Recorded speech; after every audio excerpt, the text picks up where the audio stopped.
आकाश अनंत है। इसका कोई और छोर नहीं है। ये कितना बड़ा है, इसका कोई ठोस अंदाजा अब से पहले तक नहीं था। मगर बरसों की मेहनत के बाद अब कुछ साइंटिस्ट्स ये दावा करने लगे हैं कि उन्होंने ब्रह्मांड को नाप लिया है। लेटेस्ट एस्टिमेट कहते हैं कि ब्रह्मांड 93 बिलियन लाइट ईयर्स वाइड है। लाइट ईयर्स वो पैमाना है जिससे हम लंबी दूरियां नापते हैं।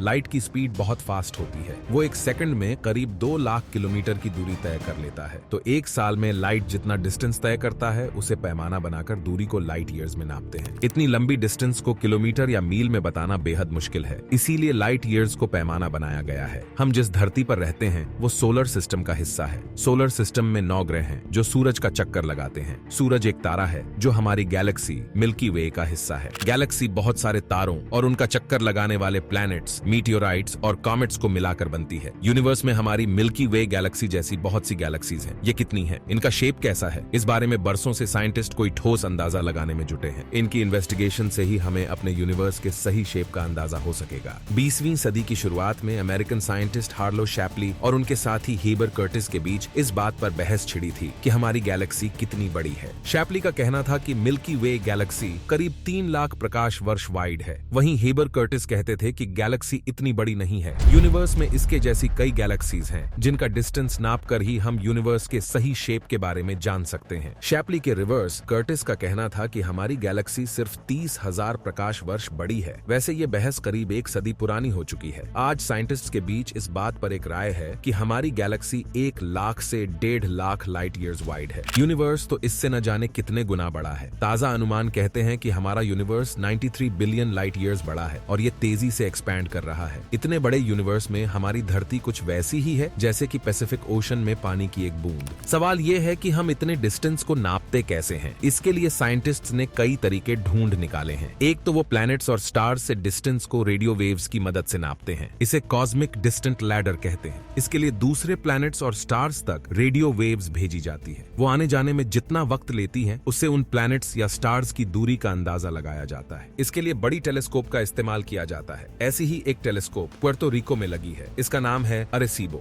लेकिन यूनिवर्स इतना बड़ा है कि ज्यादा लंबी दूरी नापने के लिए रेडियो वेव्स का इस्तेमाल करना पॉसिबल नहीं। इसके लिए जो दूसरा तरीका साइंटिस्ट आजमाते हैं वो है स्टार्स की ग्लो का पैमाना। इसके लिए लाइट की स्पीड की मदद लेते हैं। असल में जैसे जैसे कोई चीज हमसे दूर होती जाती है हमारी नजर उससे तिरछी होती जाती है। साइंटिस्ट इस प्रोसेस को रेड शिफ्ट कहते हैं क्योंकि किसी भी स्टार से निकलने वाली रोशनी आसपास मिसिंग होती जाती है। उसके कलर में डिफरेंस महसूस होने लगता है। ऐसे ही ब्राइट स्टार्स को माइल्स का पत्थर मानकर उनकी दूरी का अंदाजा लगाया जाता है। लेकिन ये भी कोई ठोस पैमाना नहीं हो सकता है। 1908 में साइंटिस्ट हेनरिएटा स्वान लीविट ने पता लगाया था कि स्टार्स की एक स्पेशल ब्रीड होती है। इन्हें सिफीड कहा जाता है। ये दूसरे स्टार्स के मुकाबले ज्यादा शाइनी होते हैं। इनकी मदद से दूसरी गैलेक्सीज और फिर यूनिवर्स के एक्सपेंशन का पता लगाया जा सकता है। इसी पैमाने पर टाइटली आज हमारी गैलेक्सी की नेबर एंड्रोमेडा गैलेक्सी को अर्थ से करीब 2.5 मिलियन लाइट ईयर्स दूर बताया जा रहा है। वैसे हम चाहे जो पैमाना आजमा लें, यूनिवर्स कितना बड़ा है इसका सही अंदाजा लगाना मुश्किल है क्योंकि एक तो इन अंदाजों के सही या गलत होने की पक्की इन्वेस्टिगेशन नहीं हो सकती। दूसरा, यूनिवर्स तेजी से एक्सपैंड हो रहा है। अब अर्थ से सबसे दूर जो स्टार है उसकी लाइट को अर्थ पर पहुंचने में बिलियंस ऑफ ईयर्स लग जाते हैं। तब तक यूनिवर्स और फैल चुका होता है। नासा के साइंटिस्ट कार्थिक सेथ इसे कुछ इस तरह समझाते हैं। वो कहते हैं कि आप एक गुब्बारे में कुछ पॉइंट बना दें, फिर इसमें हवा भरकर फुलाएं। हमारा यूनिवर्स कुछ वैसे ही फैल रहा है और जो निशान आपने बनाए हैं वो हमारी मिल्की वे जैसी गैलेक्सीज हैं जिनके बीच दूरी बढ़ती जा रही है। साइंटिस्ट्स की इन्वेस्टिगेशन के मुताबिक अर्थ से जो सबसे दूर स्टार है वो करीब 14 बिलियन ईयर्स पुराना है। यानी उसकी लाइट को अर्थ तक पहुंचने में इतना वक्त लगा। इस वक्त यूनिवर्स और एक्सपैंड हो चुका है। तो इस आधार पर साइंटिस्ट कहते हैं कि आज वो स्टार अर्थ से करीब 46.5 लाइट ईयर्स दूर है। इस हिसाब से यूनिवर्स आज 93 बिलियन लाइट ईयर्स वाइड हो चुका है। अब इस दूरी पर भी बहुत से किंतु परंतु हैं, लेकिन इस मोटे अंदाज के आधार पर भी